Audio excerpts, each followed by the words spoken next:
3 zvaigžņu balvu nominācijā Gada sportists tehniskajos sporta veidos saņem Mārtiņš Sasks un Renārs Francis. Aicinām Mārtiņu un Renāru pēc savas godam nopelnītās 3 zvaigžņu balvas. Mārtiņš Sasks un Renārs Francis pērn pārsteidza Latviju un pasauli, izcili debitējot pasaules rallija čempionātā un izcīnot 2 uzvaras VRC Latvijas rallija ātrumposmos.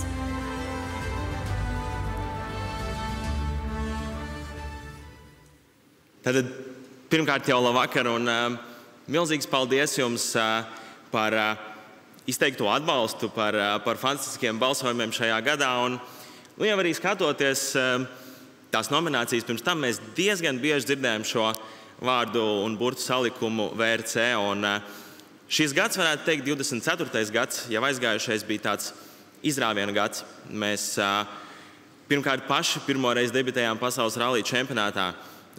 Mēs atvedām kopīgi VRC Tetra Rallija Latviju pasaules rallija čempionātu posmu gan Liepājā, gan Rīgā. Un, kā izrādās, daudz to ir pamanījuši. Un, arī mēs iepriekšējā gadā tikām pie 3 posmiem. Šajā gadā mēs esam tikuši pie 6 posmiem pasaules čempionātā.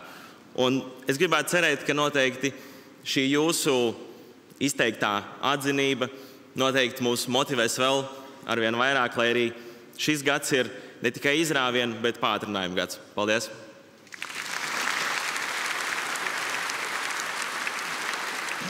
Labvakar visi! Es gribētu teikt tā, ka šī balva nav tikai mūsu nopelnīta balva. Šī balva ir arī to cilvēku balva, kas par mums balsoja un kas bija ceļa malā ar karogiem, ar skaļiem bļāvieniem un aplausiem. Tā kā liels paldies viņiem, jo tās emocijas, ko viņi radīja mums Latvijas VRC posmā, tās mums neviens neaizķems. Paldies! Paldies Mārtiņam, paldies Renāram! Lai veicās nākamajā sezonā, lai veicās jau pēc mēneša.